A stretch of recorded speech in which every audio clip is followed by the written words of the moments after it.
Hello, combien de temps on va mettre pour se sentir mieux après avoir arrêté l'alcool? C'est vraiment une question que beaucoup de gens me posent. Bon, ok, Anto, j'ai arrêté de boire, mais pourquoi est-ce que je me sens encore fatigué, anxieux, cassé? Combien de temps tout ça va durer? Aujourd'hui, on va poser la question sérieusement, sans bullshit, avec des réponses claires, basées sur ce qu'on sait vraiment, ce que dit la science, et depuis aussi mon expérience sur mon propre arrêt de l'alcool et l'accompagnement de plusieurs personnes à arrêter au cours de plusieurs mois. Alors, il faut déjà savoir que on ne guérit pas en 3 semaines. Après des années de consommation, ton cerveau a littéralement été reconfiguré autour de l'alcool. Donc il a appris à fonctionner en intégrant le paramètre alcool avec lui. Du coup, quand on arrête, il ne sait plus trop comment faire et il a besoin de réapprendre à fonctionner sans. Tout comme il a mis du temps vraiment à s'adapter progressivement et théoriquement, ce qui s'est passé pour toi, c'est que au fur et à mesure, tu as dû augmenter ta consommation pour ressentir les mêmes effets qu'au début. Ce qui prouve bien que ton alcool s'est habitué à éliminer de plus en plus vite, ton cerveau s'est habitué à éliminer de plus en plus vite l'alcool. Mais ce qui va se passer, c'est que maintenant, il va devoir s'habituer à fonctionner avec moins d'alcool. Et ça ne peut pas se faire en un claquement de doigts. En gros, la vraie temporalité, moi j'estime que c'est entre 4 et 6 mois pour vraiment se sentir complètement mieux. Et pour certaines personnes, et ce fut mon cas, jusqu'à 12 mois pour se sentir normal, sachant que le normal, si ça fait des années que tu bois, tu ne sais plus du tout à quoi ça correspond. C'était comment tu te sentais avant ta première goutte d'alcool, peut-être en étant ado, peut-être en étant enfant. Mais ça peut prendre jusqu'à 12 mois. Et pour ça, il faut comprendre exactement ce qui se passe dans ton cerveau. L'alcool, on va dire que c'est vraiment une drogue sale. Ça défonce quasiment tous les neurotransmetteurs dans ton cerveau. Mais si on se concentre rien que sur le GABA, c'est un peu comme le frein naturel dans ton cerveau. Quand tu bois, l'alcool applique ce frein de manière artificielle. Et à force, ton cerveau s'habitue à avoir ce frein, donc ce dépresseur externe. Il arrête de produire lui-même du GABA correctement, voire, dans les pires des cas, il détruit certains récepteurs qui pourraient utiliser ce GABA. Et donc ça va prendre du temps. Bon, ce qui est cool, c'est que la neuroplasticité, ça existe, et s'il les a détruits, il peut aussi les recréer. S'il est habitué à en produire moins du GABA, il va pouvoir en produire de nouveau plus.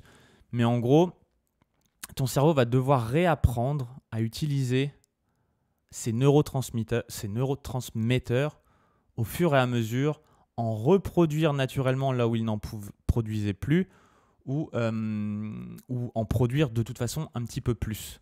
Parce que c'est exactement la même chose que, par exemple, des gens qui prennent des stéroïdes, ils prennent de la testostérone en version externe, du coup, leur corps arrête d'en produire. Et ensuite, il y a ce qui s'appelle une post-cycle therapy, qui consiste à relancer la production naturelle de ton corps de testostérone pour pouvoir revivre de façon normale. Et bien là, c'est exactement pareil. L'alcool a forcé ton cerveau, a amené tellement d'éléments chimiques dans ton cerveau que ton cerveau a arrêté d'en produire certains. Il va devoir réapprendre à les fournir. Et ça se fait vraiment pas en un claquement de doigts. Il y a tout un processus que ton cerveau doit mettre en branle, j'ai envie de dire. Du coup, ça nous mène à la question, pourquoi est-ce qu'on se sent pire avant de se sentir mieux? Et aussi, pourquoi c'est essentiel de comprendre qu'on va se sentir pire avant de se sentir mieux? Tout simplement parce que quand on arrête de boire, il y a quelque chose qui est brutalement changé. C'est comme s'il y avait un peu tous les dépresseurs ou les ralentisseurs naturels de notre cerveau qui étaient enlevés d'un coup. Et du coup, ça génère une hyperactivité cérébrale, de l'anxiété, des insomnies, parfois des tremblements, des crises de panique, voire des crises d'épilepsie. Bon, ça c'est vraiment rare, mais ça reste possible pour les très très gros buveurs. Et tout ça en fait, c'est normal. C'est juste notre cerveau qui est en train de réapprendre à fonctionner avec ses propres freins à lui. Il est en train d'apprendre à devoir s'autoréguler là où avant, il composait avec des composés que l'alcool lui donnait et il essaie d'équilibrer tout ça. Là, il doit juste réapprendre à s'auto-alimenter tout seul de ce dont il a besoin. C'est pour ça que la clé, c'est la patience et la stratégie. Notre cerveau est plastique, je l'ai dit tout à l'heure, et ça c'est génial. On sait qu'on est capable d'apprendre des choses à tout âge, mais on est aussi capable de se remettre de choses incroyables. On a vu des gens qui avaient des paralysies réapprendre à marcher en recréant des réseaux de neurones dans leur cerveau qui avaient été complètement détruits. Mais ça prend pas 24 heures. Chaque jour sans alcool, c'est un jour où ton cerveau réinstalle progressivement ses propres mécanismes de régulation. Ce que tu peux faire pour ça, c'est que tu peux tenir un journal. Par exemple, tous les jours, tu peux noter ton niveau d'anxiété de 1 à 10 le matin et le soir. Et tu vas voir, tu vas t'appuyer sur des mini-wins, sur une légère tendance d'amélioration plutôt qu'un coup de baguette magique où d'un coup tu ressentirais plus rien. L'important, c'est pas, et c'est ça qui est crucial, l'important c'est à ce moment-là de ne pas reboire juste un verre pendant cette phase, parce qu'en fait, ça remettrait le processus à zéro.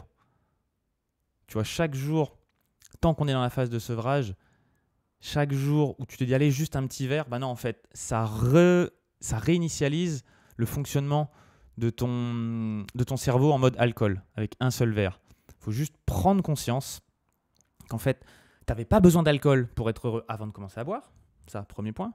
Donc, et que ton cerveau, il sait exactement comment revenir à cet état, mais encore faut-il lui laisser la possibilité de le faire et lui donner le temps pour le faire.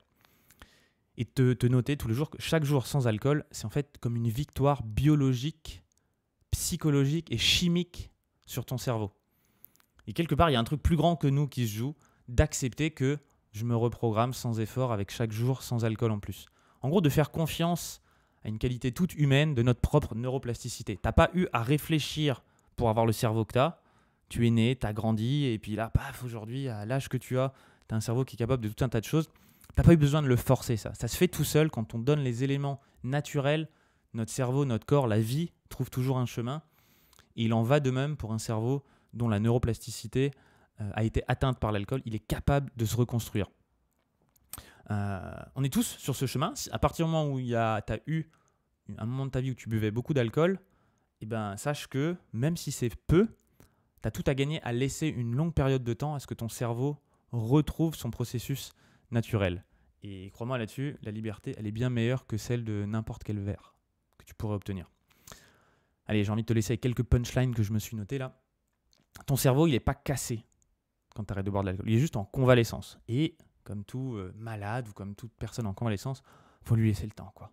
On peut voir aussi que chaque journée sobre, c'est un pas de plus pour redevenir le vrai pilote de ta propre machine et de ne pas avoir la machine qui déconnecte un peu et qui te pousse à faire ce que tu n'as pas envie de faire.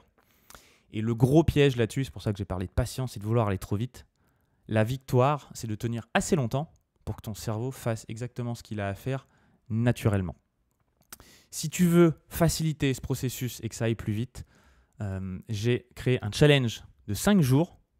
Le challenge reprendre le contrôle sur l'alcool. Tu peux t'inscrire en cliquant sur le lien sous cette vidéo. C'est entièrement gratuit et tu auras 5 jours pour t'expliquer exactement le processus pour commencer à prendre le contrôle sur l'alcool, sur ta relation à l'alcool. Je ne crois absolument pas à se forcer à arrêter sans avoir déprogrammé l'envie de boire. Je t'explique tout ça dans le challenge. Ce n'est pas du tout un challenge qui va te donner des injonctions. Au contraire, tu vas comprendre exactement ce qui se passe pour pouvoir beaucoup mieux le vivre et déconstruire l'envie de boire à la racine au fur et à mesure. Clique sur le lien ci-dessous pour t'inscrire.